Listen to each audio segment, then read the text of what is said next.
Hi ಎಲ್ರಿಗೂ ನಮಸ್ಕಾರ. ತುಂಬಾ ದಿವಸದಿಂದ ಎಲ್ಲಾದ್ರೂ ಒನ್ ಡೇ ಔಟಿಂಗ್ ಹೋಗೋಣ ಅಂತ ಪ್ಲಾನ್ ಮಾಡ್ತಾನೆ ಇದ್ವಿ. ಫೈನಲಿ ಇವತ್ತು ಡಿಸೈಡ್ ಮಾಡಿಬಿಟ್ಟು ಬೇಗನೆ ಎದ್ದು ರೆಡಿ ಆಗಿ ಆನ್ ದ ವೇನೆ ನಾವು ಬ್ರೇಕ್ಫಾಸ್ಟ್ ಅನ್ನ ಮುಗಿಸ್ಕೊಂಡ್ವಿ. ಇಲ್ಲಿಯ ಬ್ರೇಕ್ಫಾಸ್ಟ್ ಅದು ಅದ್ಭುತವಾಗಿತ್ತು. ಬಿಸಿ ಬಿಸಿ ಮಸಾಲ ದೋಸೆ ಜೊತೆಗೆ ಈ ಸ್ಟ್ರಾಂಗ್ ಫಿಲ್ಟರ್ ಕಾಫಿ ಕುಡಿತಾ ಇದ್ರೆ ಅದ್ಭುತವಾಗೇ ಇತ್ತು. ಹೊಟ್ಟೆ ತುಂಬಾ ತಿಂಡಿ ತಿಂದಿದ್ದಾದ ನಂತರ ನೆಕ್ಸ್ಟ್ ಡೆಸ್ಟಿನೇಷನ್ ನಮ್ದು ಹೊಂಟಿದ್ದೆ ಘಾಟಿ ಸುಬ್ರಹ್ಮಣ್ಯಕ್ಕೆ. ಈ ದಿನ ನಿಧಾನಕ್ಕೆ ಬಿಸಿಲು ಶುರುವಾಗ್ತಾ ಇತ್ತು. ಫೈನಲಿ ಬಂದು ತಲುಪಿದೀವಿ ದೇವಸ್ಥಾನಕ್ಕೆ. ಈ ದೇವಸ್ಥಾನಕ್ಕೆ ಬಂದು ತುಂಬಾನೇ ಖುಷಿ ಆಯ್ತು. ದೇವರ ದರ್ಶನ ಕೂಡ ನಮಗೆ ತುಂಬಾ ಚೆನ್ನಾಗಿ ಆಯ್ತು. ಸ್ವಲ್ಪ ರಶ್ ಇತ್ತು ಆ ದಿವಸ, ಭಾನುವಾರ ಆಗಿತ್ತಲ್ವಾ, ಹಾಗಾಗಿ ಬೆಳಗ್ಗೆ 10 ಗಂಟೆ ಅಷ್ಟೊತ್ತಿಗೆ ನಿಮಗೆ ಅನ್ನ ಪ್ರಸಾದ ಕೂಡ ಕೊಡಕ್ಕೆ ಸ್ಟಾರ್ಟ್ ಮಾಡಿದ್ರು. ನಾವು ಕೂಡ ಒಂದ್ ಸ್ವಲ್ಪ ತಗೊಂಡು ನಂತರ ಹೊರಗಡೆ ಬಂದ್ವಿ. ಹೊರಗಡೆ ಬಂದು ನೋಡಿದಾಗ ತುಂಬಾ ಫ್ರೆಶ್ ತರಕಾರಿಗಳನ್ನೆಲ್ಲ ಮಾರಾಟ ಮಾಡ್ತಾ ಇದ್ರು. ನೋಡಿ ನಂಗೆ ಸಖತ್ ಖುಷಿ ಆಯ್ತು. ನಾನು ಒಂದ್ ಸ್ವಲ್ಪ ನುಗ್ಗೆ ಸೊಪ್ಪು ಮತ್ತೆ ರಾಜನೆಲ್ಲಿಕಾಯಿ ಅಂತ ಹೇಳ್ತೀವಲ್ಲ ಅದನ್ನ ತಗೊಂಡ್ ಬಂದೆ.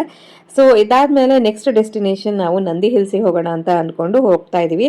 ಆಕ್ಚುಲಿ ನಂದಿ ಹಿಲ್ಸ್ಗೆ ನಾನು ನನ್ನ ಹಸ್ಬೆಂಡು ಮದ್ವೆಕ್ಕಿಂತ ಮುಂಚೆ ಒಂದ್ಸಲ ಹೋಗಿದ್ವಿ. ಆಮೇಲೆ ನನ್ನ ಮಗಳು ಹುಟ್ಟೋಕ್ಕಿಂತ ಮುಂಚೆನೆ ಒಂದ್ಸಲ ಹೋಗಿದ್ದು. ಸೊ ಅಷ್ಟ್ರ ಮೇಲೆ ಹೋಗೇ ಇರಲಿಲ್ಲ. 10 ಇಯರ್ಸ್ ಮೇಲಾಯ್ತು. ಸೊ ಫೈನಲಿ ಹೋಗೋಣ ಅಂತ ಅನ್ಕೊಂಡು ಇಲ್ಲಿ ಬಂದಿದ್ದೀವಿ.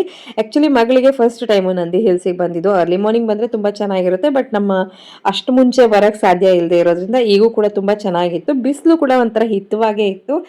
ಸೊ ಓವರ್ ಆಲ್ ಈ ಒಂದು ಟ್ರಿಪ್ಪು ನಂಗಂತೂ ಸಖತ್ ಖುಷಿ ಕೊಡ್ತು. ಅಲ್ಲಲ್ಲಿ ನಿಂತ್ಕೊಂಡು ಫೋಟೋಸ್ ತೆಗೆಸ್ಕೊಂಡು ವಿಡಿಯೋಸ್ ಮಾಡ್ಕೊಂಡು ಆರಾಮಾಗಿ ಟೈಮ್ ಸ್ಪೆಂಡ್ ಮಾಡ್ಕೊಂಡು ಬಂದ್ವಿ.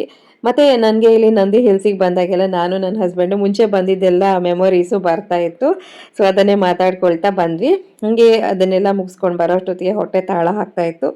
ಸರಿ ಅಂತ ಹೇಳಿ ಒಂದು ಸ್ವಲ್ಪ ಸ್ಯಾಂಡ್ವಿಚ್ಚು ಮತ್ತು ಬರ್ಗರು, ಜ್ಯೂಸು ಇದನ್ನೆಲ್ಲ ಕುಡ್ದಿದ್ದಾಯಿತು. ಜ್ಯೂಸ್ ಕುಡಿಯೋದಕ್ಕೆ ಅವರೊಂದು ಮಣ್ಣಿನ ಕಪ್ಪನ್ನು ಕೊಟ್ಟಿದ್ರು. ಸೊ ನನ್ನ ಮಗಳು ಆ ಮಣ್ಣಿನ ಕಪ್ಪನ್ನ ಅವರು ಡಸ್ಟ್ಬಿನ್ಗೆ ಹಾಕ್ತಾ ಇದ್ರಲ್ವಾ, ಅದನ್ನ ಬೇಡ ಅಂತ ತಡೆದ್ಬಿಟ್ಟು ತಾನು ತಂದ್ಕೊಂಡಿದ್ದಾಳೆ. ಅದನ್ನ ತಾನು ಪೇಂಟ್ ಮಾಡಬೇಕು ಅಂತ ಹೇಳಿ. ಸೊ ಕ್ಲೀನ್ ಆಗಿ ಅದನ್ನ ವಾಶ್ ಮಾಡಿಬಿಟ್ಟು ಸೇಫ್ ಆಗಿ ಮನೆಗೆ ತಗೊಂಡು ಬಂದಿದ್ದಾಯ್ತು.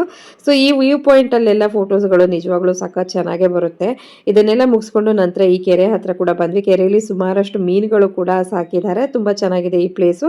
ಮತ್ತೆ ಇನ್ನೊಂದೇನು ಅಂತಂದ್ರೆ ಅರ್ಲಿ ಮಾರ್ನಿಂಗ್ ಬಂದ್ರೆ ತುಂಬಾ ಚೆನ್ನಾಗಿರುತ್ತೆ. ಯಾಕಂದ್ರೆ ಅವಾಗ ಒಂಥರ ಮಿಸ್ಟಿ ಆಗಿರುತ್ತೆ. ಮತ್ತೆ ಏನು ಬಿಸಿಲು ಕೂಡ ತುಂಬಾ ಜಾಸ್ತಿ ಇರೋದಿಲ್ಲ, ಚೆನ್ನಾಗಿರುತ್ತೆ. ಬಟ್ ನಾವಂತೂ ಕಂಪ್ಲೀಟ್ ಈ ಒಂದು ದಿನನ ಫುಲ್ಲಿ ಎಂಜಾಯ್ ಮಾಡಿದ್ವಿ.